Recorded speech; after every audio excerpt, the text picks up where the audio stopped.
श्री महावीर स्वामी की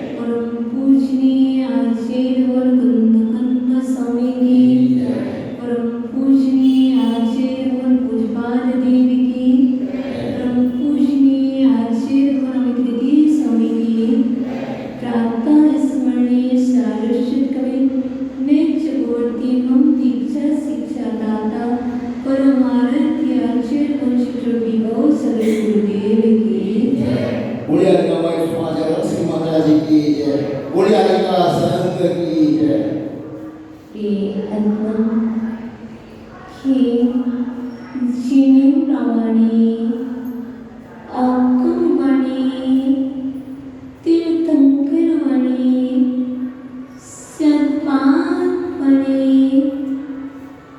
गुरुवाणी त्वमेव जेतो त्वमेव जेतो त्वमेव मम कंडा आगच्छतु आगच्छतु आगच्छतु। प्रिय आत्मन बोधि समाधि परिणाम सिद्धि स्वात्मोपलब्धि शिव सौख्य सिद्धि चिंतामणि चिंतित वस्तुदानि त्वं वन्दमान नमस्तु देवी। ऐसी सरस्वती देवी की जो वंदना करते हैं, जो आराधना करते हैं और जो हाथों में पुंज लेकर के रत्न के समान शुक्ल लिस्या धवल धवल पुंज को अपने कर में धारण करते हैं और कहते हैं प्रथमं कर्णं चरणं द्रव्यं नमः। जो इस मंत्र को बोलते हैं और पुष्पों को अष्ट द्रव्य को समर्पित करते हैं, वह एक दिन अष्ट कर्मों से मुक्त होते हैं। आज अष्ट द्रव्य को चढ़ाओ, शुक्ल धवल धवल भावों से अक्षत को धारण करो और जिनवाणी के चरणों में तुम धवल धवल भावों को धारण करके धवल धवल द्रव्यों को समर्पित करने वाले एक दिन आपको बोधि की प्राप्ति होगी। ऐसा माँ भारती ने कहा है, माँ शारदे ने कहा है, बोध चाहिए तो तुम धवल भाव लाओ। बिना धवल परिणाम के बोधि की प्राप्ति नहीं होती है। जब जिसने धवल परिधानों के साथ धवल परिणामों को धारण किया है, उन्हें ही बोधि की प्राप्ति हुई है और उन्होंने ही अपने जीवन में मंदिर में कलशारोहण कर पाओ न कर पाओ कोई बात नहीं। आप अपने धवल भावों से धवल परिणामों से समाधि रूपी कलशा को आरोहण कर लेना। एक जीवन की श्रेष्ठ सफलता है। तुम कहीं भी रहो, कैसे भी रहो, अपने लक्ष्य पर अडिग रहना, अपने परिणामों को निर्मल बनाए रखना मनुष्य जीवन की श्रेष्ठ सफलता है।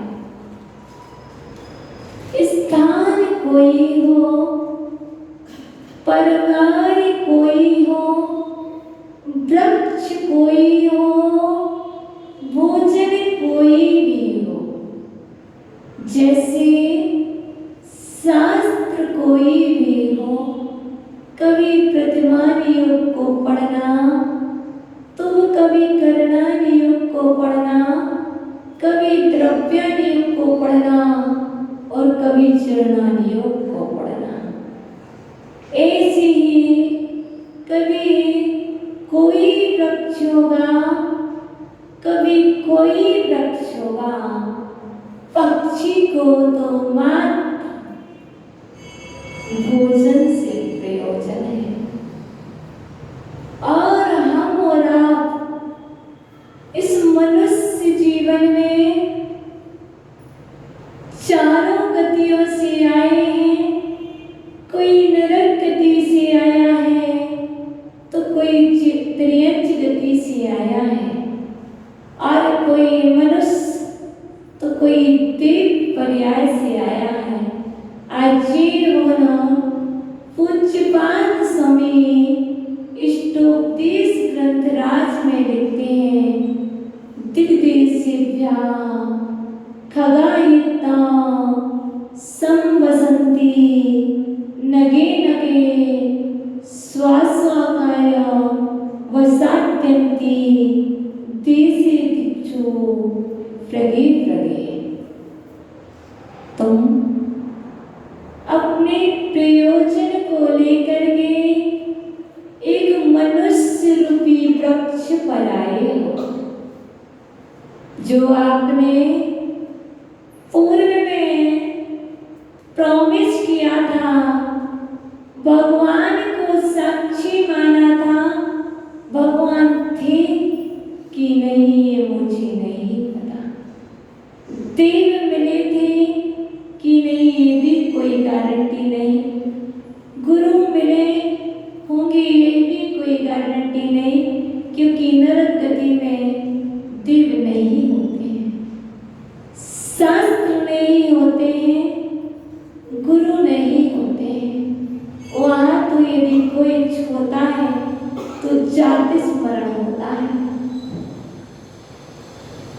इसलिए तुमने परोक्ष में भी नरक में प्रॉमिस किया था, हे भगवान एक बार मुझे मनुष्य पर्याय मिल जाए, मैं वही बोध की प्राप्ति करूंगा, और बोध को प्राप्त करके एक दिन समाधि को धारण करूंगा। त्रियंच गति में देव नहीं मिलते। कोई जीव होता है जिन्हें त्रियंच गति में पूर्वों के संस्कार वश मंदिर जाकर के दर्शन कर लेते हैं। त्रियंच गति में शास्त्र नहीं मिलते हैं।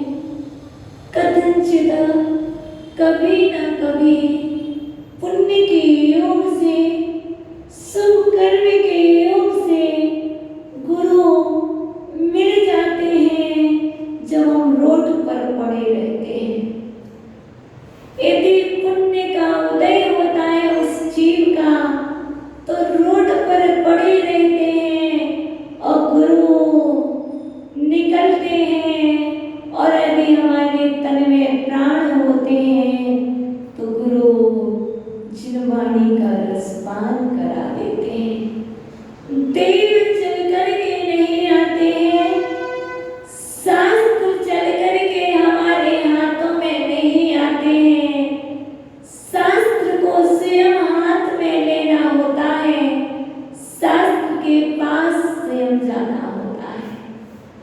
और देव जिनालय में विराजमान होते हैं। जब हम पुरुषार्थ करते हैं तो देव की सन्निधि में पहुंच जाते हैं और अपने आंखों को धन्य कर देते हैं। और यदि पुण्य होता है, भाग्य होता है, तो गुरु के पास हम पहुंच पाए या ना पहुंच पाए, लेकिन पुण्य के योग में गुरु ही चल करके हमारे पास आ जाते हैं। और ऐसा ही सबके जीवन में होता है। आपका पुण्य होता है तो बिना पुरुषार्थ के गुरु का सहयोग मिल जाता है। बिना कुछ किए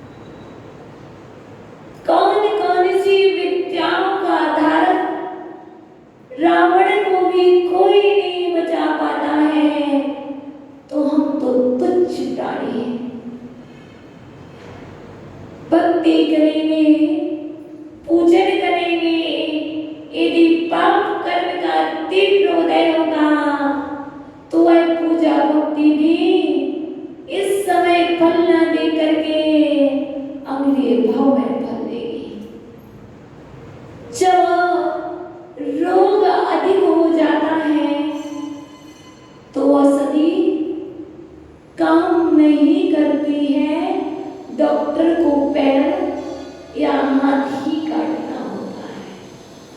पहले तो डॉक्टर पुरुषार्थ करता है कि ऑपरेशन भी ना करना पड़े। पहले वो औषधि देता है कि वो रोग वहीं दब जाए, फिर द्वारा और पुरुषार्थ करता है, ऑपरेशन करता है, उस रोग को ही निकालता है। जब वह रोग ना निकले तो डॉक्टर कहता है तुम पूरा पैर हटवा दो, यदि नहीं हटवाओगे तो तुम्हारे प्राण ही चले जाएंगे। इसलिए इस रोग को समझना, इस व्यवहार को समझना कि यदि रोग अंदर में पैदा हो गया है और तीव्र रोग हो गया है तो उसका इलाज कोई दूसरा नहीं होता। डॉक्टर भी एक बार ऑपरेशन करता है, 2 बार करेगा, 3 बार करेगा, उसके बाद डॉक्टर भी क्या करता है, हाथ खड़े कर देता है। क्यों भैया? इसका कहीं मेरे कारण मरण ना हो जाए और कहीं मेरे लिए पाप ना लग जाए। तो डॉक्टर क्या कह रहा है, भैया दूसरे हॉस्पिटल में ले जाओ। मैं अपने हॉस्पिटल का नाम खराब नहीं करना चाहता कि इस हॉस्पिटल में इतने लोगों का मरण हुआ है। डॉक्टर भी मरण के पहले केस को रिफर कर देता है। क्या भैया अब घर ले जाओ, ज्यादा दिन के मेहमान नहीं है, एक केस मेरे बस की नहीं है। मेरे पास डिग्री तो है पर इस केस का समाधान नहीं है। माता जी आ गई है कि ये केस का समाधान बाद में करेंगे, पहले आओ भगत कर लो, है ना। केस का समाधान करने के पहले बंदा भी बने, आओ भगत कर लो, फिर वो केस। तो ऐसे ही डॉक्टर क्या कहता है, भैया टाटा ले जाओ। बॉम्बे हॉस्पिटल में पेशेंट है, कैंसर का है, और वहां के डॉक्टर इलाज करने में सक्षम नहीं है, असमर्थ है। तो वो बॉम्बे हॉस्पिटल वाले डॉक्टर कह देते हैं, भैया कैंसर पेशेंट का इलाज थेरेपी हम नहीं दे सकते, हम कीमो नहीं दे सकते, और इस पेशेंट को कीमो की आवश्यकता है। तो क्या करते हैं, जाओ भैया तुम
तो हे जिनवाणी माँ, मुझे वह अज्ञान रूपी रोग को दूर करके सम्यक ज्ञान का बोध कराओ।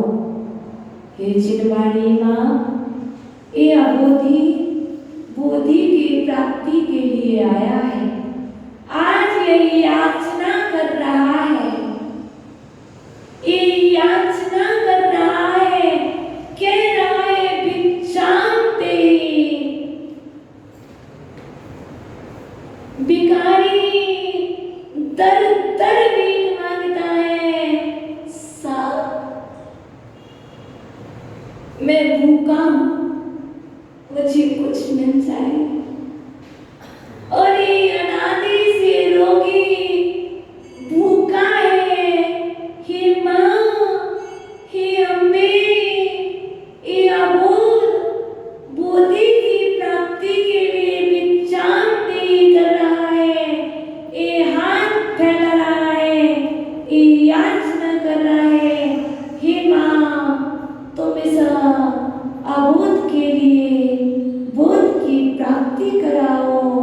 सच में ये हाथ फैले हुए हैं, कहीं भी ये हाथ नहीं फैलते।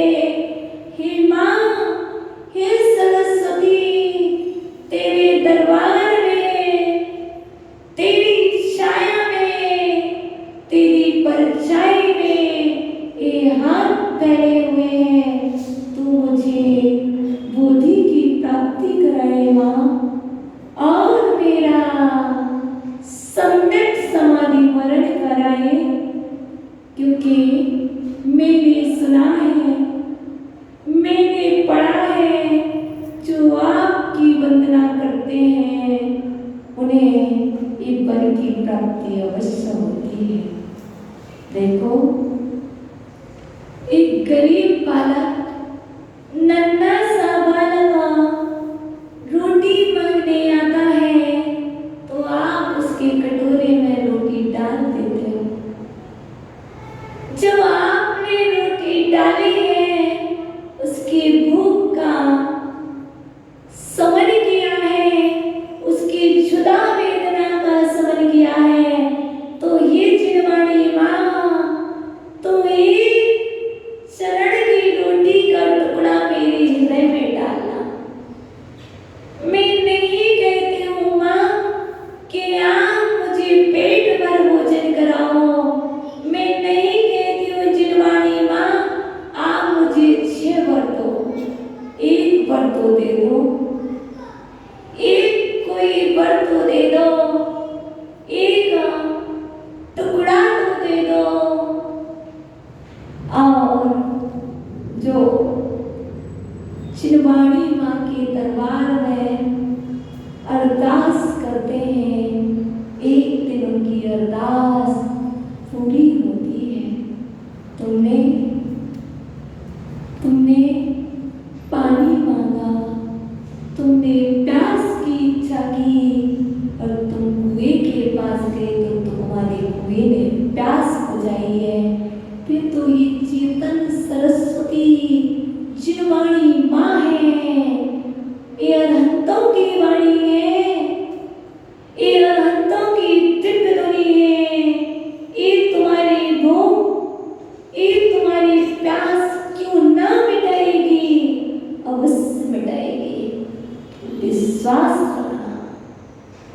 जब भी तुम्हारी क्षुधा वेदना का नाश होगा, नैवेद्य चढ़ाने से हो पाए या ना हो पाए, लेकिन जिनवाणी माँ को याद करोगे और जिनवाणी माँ का रसपान करोगे, तो साक्षात वर्तमान में तत्काल ही तुम्हारी क्षुधा वेदना का नाश होगा। इसलिए हे माँ, हे शांति, शिव सुख को देने वाली, शिव की प्राप्ति कराने वाली, हे माँ, हम जो सुख के आवास में सुखा सुखाभास में जी रहे। हे माँ, उस सुखाभास से मुझे दूर करा करके शिव सुख की प्राप्ति कराओ ना माँ। हे माँ, सच में मैं शिव सुख चाहता हूँ। मैंने सुखाभास में बहुत जी लिया है और मैंने दुख का आभास बहुत किया है। अब तो वो दिन आ गया है माँ कि मुझे बोध हो गया है कि समाधि बाहर में नहीं अंदर में होना है। ये मुझे आपके प्रसाद से बोध की प्राप्ति हुई है। हे माँ, मैंने यह भी जाना है कि यदि समाधि करना है तो अंदर का भोजन करना है। ये बाहर का भोजन और बाहर के भोजन जो दुख को देने वाला है कम करो तो शरीर नहीं चलता, अधिक करो तब भी रोग हो जाता है, अल्प करो तब भी रोग हो जाता है। हे माँ, इस शरीर को चलाने के लिए, इस देह का ध्यान रखने के लिए आज से नहीं अनादि से मैं भोजन करता आ रहा हूँ और मैंने इसको 56 प्रकार के भोगों को दिया है। नाना तरह के भोग इसको खिलाए हैं, लेकिन माँ मैंने एक भी बार इसके लिए वह भोजन नहीं कराया जिस भोजन को कराने के बाद ये बार बार का रोग ना हो। हे माँ, मुझे सच में ये बोध हो गया है। अब भोजन तो कराना है पर इस तन को चलाने के लिए नहीं। अब तो मात्र इस चेतन को समझाने के लिए, इस चेतन को शिव सुख की प्राप्ति के लिए भोजन कराना है। इसलिए हे माँ, अब मैं आपसे भोजन करने आया हूँ। अभी तक तो माँ से भोजन किया है और एक दिन कराया तो कल फिर भूख लगाई। सुबह किया था तो शाम को भूख लगाती है। और लेकिन माँ, यदि तुम मुझे भोजन कराएगी तो मुझे जन्मों जन्मों तक भूख नहीं लगेगी। मेरी क्षुधा चिरस्थायी आजीवन के लिए शांत हो जाएगी माँ। इसलिए हे सरस्वती माँ, तुम मुझे भोजन कराओ और मुझे सुख का भान कराओ। मैं दुख में जी रहा हूँ और मैं दुख का आवाज कर रहा हूँ। ये दुख नहीं है, क्योंकि शरीर का दुख शरीर का है, जीव का नहीं है। और तुमने इसे मान लिया है तो दुख आभास है, गलत प्रतीति है, झूठ है। और जिसे तुमने शरीर के सुख को सुख मान लिया है, भोजन से सुख होता है, भोजन से शांति मिलती है। आजीव मन कह रहे हैं कि सुख नहीं, सुखाभास है। शरीर का सुख आत्मा का सुख नहीं है। तुम शरीर नहीं, तुम आत्मा हो। तुम जड़ नहीं, तुम चेतन हो, तुम शाश्वत हो। इस शाश्वत सुख की प्राप्ति के लिए तुम जिन शरण में आए हो, तुम चिलवाड़ी का भोजन कर रहे हो। अर्जुन कहते हैं, आज तो मैंने वर मांगे हैं, और जब वर की प्राप्ति हो जाए तो ये भी बात सत्य है, तृष्णा की खाई खूब भरी, वह रिक्त रही, वह रिक्त रही। जहाँ एक इच्छा की पूर्ति होती है, वहाँ पर दूसरी इच्छा प्रकट हो जाती है।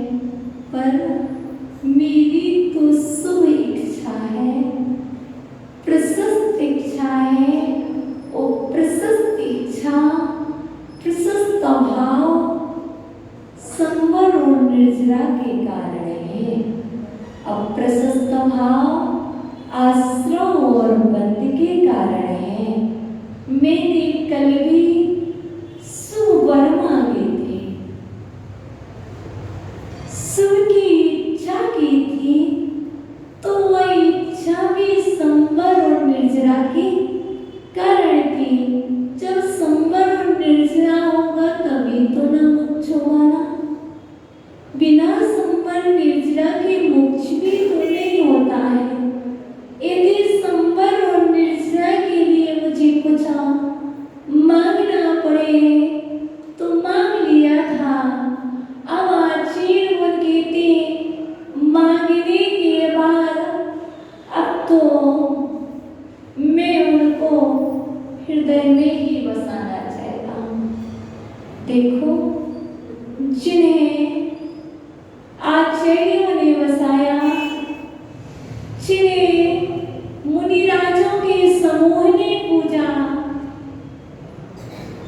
जिन्हें राजाओं ने पूजा, जिन्हें महाराजों ने पूजा, और जिन्हें इंद्रों के अधिपति सौदर इंद्र ने जिनकी पूजा स्वर्ग से आकर के की, वो ऐसे स्तुति के योग जो साधु समुदाय के द्वारा स्तुति के योग्य है, और जो देव वेद पुराणों में शास्त्रों में जिनकी महिमा गाई जाती है, ऐसे देवादिदेव अरहंतदेव हृदयेवास्ता मेरे हृदय में निवास करें। अभी तो माँ की गोदी में थे, माँ की गोदी से अब पिता की याद आने लगी है। माँ, बहुत समय हो गया, मुझे बोध हो गया, लोग कुछ कह रहे हैं, माँ मुझे बोध हो गया, मेरे पिता कौन है। अब माँ, मैं एक भी क्षण पिता के बिन नहीं रह सकता हूँ, और मुझे ज्ञात हो गया है मेरे पिता क्षुल्लका, मेरे पिता क्षुल्लका नारद नहीं है, मेरे पिता सिद्धार्थ नहीं है, मेरे पिता तो श्री राम है, और मुझे बोध हो गया है। ऐसे ही तुम्हें भी बोध हो गया है।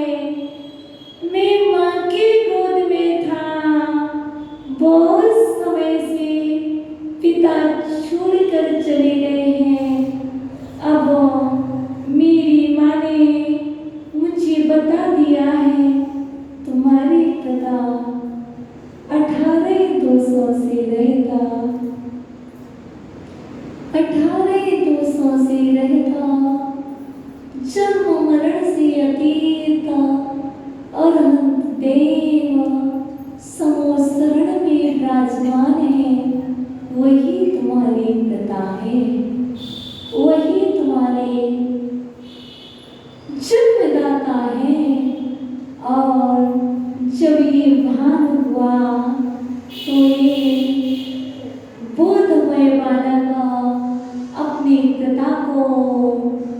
अपने हृदय में विराजमान कर रहा है। पहले तो चरणों को बिठाला था, अब तो अनंत देव के लिए अपने हृदय में विराजमान कर रहा है। करो, आपके पिता को आप अपनी हृदय रूपी वेदी पर बिठा लो। जब पिता हृदय की वेदी पर होते हैं, जब हृदय की वेदी पर गुरु होते हैं, तो हम नहीं बोलते हैं, वही बोलते हैं। इसी तरह जब परमात्मा को वेदी पर बिठाते हो तो तुम कितना भी बोलो, तृप्त ध्वनि की सुनी जाएगी। इसलिए तुम भी अपनी वेदी पर, सबके घर में एक वेदी है, सबके घर में एक वेदी है। मंदिर में अवश्य दो वेदी है, मंदिर में अवश्य दो वेदी है, और ईंट चूने के घर में भले ही आपके एक भी वेदी ना हो, लेकिन आपके चेतन घर में एक वेदी अवश्य है। उस वेदी पर अपने पिता को विराजमान करो, कमलासन पर पिता को विराजमान करो, सिंहासन का रूप दो, सिंहासन पर कमलासन बनाओ और कमलासन पर प्रभु को विराजमान करो और एक छत्र प्यारा सा लगाओ और उस छाया में प्रभु विराजमान है, तुम्हारे परमात्मा। और उन परमात्मा की बात को सुनो, क्योंकि माँ की बहुत सुनी है। अब तो पिता को पास आने मिल गया है, पिता के दिल में बसने मिल गया है और पिता को दिल में बसाने का अवसर आ गया है। तो अब पिता के हृदय की बात सुनो और पिता की उस अमृतमयी दिव्य ध्वनि का रसपान करो, जो तुम्हारे लिए जीवनदायिनी नहीं, संजीवनी औषधि है। संजीवनी बटी को खाते हो तो तन के सब रोग दूर होते हैं और पिता के द्वारा जीवंत संजीवनी बटी का रसपान करोगे, उसका स्वाद लोगे, उसका रसास्वादन कर लोगे तो तुम्हारे संपूर्ण रोग दूर होंगे, जो आज के नहीं, कल के नहीं, वर्तमान के रोग दूर होंगे। भूत के जो रोग लगे हुए हैं वह भी नष्ट होंगे और आगामी भविष्य में आने वाले रोगों से मुक्ति दिलाने वाली संजीवनी बटी है, जो इस जिनवाणी में और प्रभु और देव की साक्षात वाणी वह संजीवनी बटी है, जो त्रिलोक संबंधी संपूर्ण रोगों को नष्ट करने वाली है। तो आओ चले अपने परम पिता के पास। वह परम पिता को तुम नमस्कार करो या ना करो, उस परम पिता के लिए तो, उस परम पिता के लिए तो त्रैलोक को भूषण, त्रैलोक के आभूषण स्वरूप मुनिराज 28 मूल गुणों के धारी, 25 मूल गुणों के धारी और 36 मूल गुणों के धारी सदा सदा स्मरण करते हैं।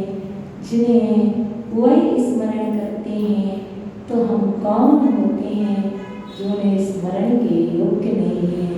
हम तो इतने स्मरण के योग्य हैं कि उन्हें अपने से दूर ना करें। तो चले आचार्य देव के पास। हे आचार्य देव, आप मुझे मेरे पिता से मिलाओ। मेरे पिता के कितना वैभव है। मेरे पिता के चरणों में कौन कौन राजा महाराजा, कौन कौन लोग प्रणाम करते हैं और मेरे पिता का स्मरण कौन कौन करते हैं। तो चले हम अपने अनंत पिता का परिचय जाने। यहाँ स्मर्यते, यहाँ स्मर्यते सर्व मुनीन्द्र वृंदैः। यहाँ स्तूयते सर्व नरा मरेन्द्रैः। योगीयते वेद पुराण शास्त्रैः। स देवदेवो हृदये ममास्ता। यः स्मर्यते सर्वमुनीन्द्रवृन्दैः।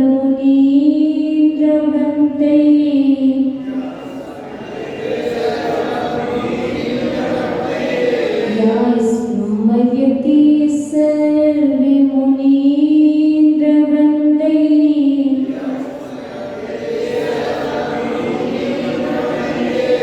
यः स्तूयते सर्वनरा मरेन्द्रैः।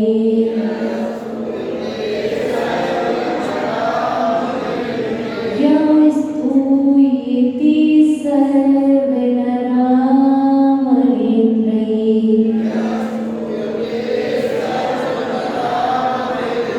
योगीयते वेद पुराण शास्त्रैः।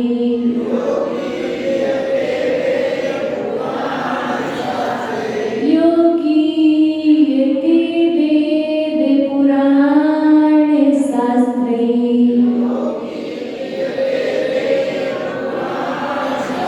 जितनी तेज आवाज में बोलोगे ना उतनी जल्दी हृदय में आएगा।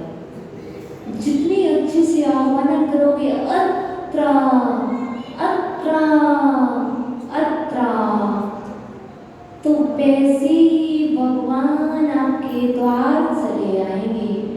यहाँ पर आप आह्वान कर रहे हो, यहाँ पर अरहंत को बुला रहे हो। अरहंत को बुलाने के लिए कैसे बुलाया जाता है? रोते रोते नहीं। अरहंत को बुलाने के लिए उच्च स्वर, जैसे क्रोध आने पर तीव्र आवाज में चिल्लाते हो, समझ नहीं आता क्या? समझ नहीं आता? चिल्लाते क्रोध आने पर। यहाँ पर क्रोधी हो नहीं, यहाँ पर क्षमा की मूर्ति तुम्हारे पिता, जिनके बिना तुम जी रहे हो, उन पिता को बुला रहे हो। और उन पिता को अच्छे से बुलाओगे तो वे पिता चले आएंगे। वो ना आए तो आशीर्वाद तो आएगा ही आएगा। यः स्मर्यते सर्वमुनीन्द्रवृन्दैः।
यह जो सर्व सभी मुनीन्द्र मुनिराजों के वृंद ही तृतीया है।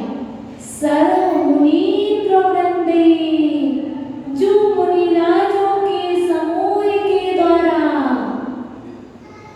जो मुनिराजों के समूह के द्वारा फर्स्ट पंक्ति स्मर्यते स्मरण किए जाते हैं। यहाँ सर्व मुनीन्द्र वृंदै स्मर्यते जो मुनिराजों के समूह के द्वारा स्मरण किए जाते हैं। यहाँ जो सर्व नरामरेन्द्रै सर्व नरेन्द्र अर्थात कौन मनुष्यों का राजा कौन नरेंद्र जो सभी राजाओं के द्वारा अमरेन्द्रै देवों के द्वारा स्तूयते स्तुति की जाती है। जो सभी मुनिराजों के समान द्वारा स्मरण किए जाते हैं और जो सभी नरेंद्र और देवोत्तरों के द्वारा स्तुति किए जाते हैं। ऐसे वेद पुराण शास्त्र वेदों में पुराणों में और शास्त्रों के द्वारा गीयते गाए जाते हैं। सा वह देव देवहा देव देवो मना यहाँ पर क्या निकलेगा देव देवा वह देवादिदेव मम मेरे हृदय में आस्था राजमान रहे। जिसे भावन जिन्हें सर्व मुनिराजों का समूह सदा स्मरण करते हैं और जिन्हें सभी इंद्र नरेंद्र धर्मेंद्र जिनका स्तवन करते हैं और वेद पुराण शास्त्रों में जिनका गुणगान किया करते हैं वह देवादिदेव अरहंत देव मेरे हृदय में विराजमान रहे विराजमान रहे विराजमान रहे। ये आज आपका 12 नंबर का श्लोक पूर्ण हुआ है। आप भवन बनाने आए हो, आप भवन बनाने आए हो, एक दिन ऐसे भवन में विराजमान हो जाओगे जहाँ से कभी वापस ना आना पड़ेगा। ओम नमः।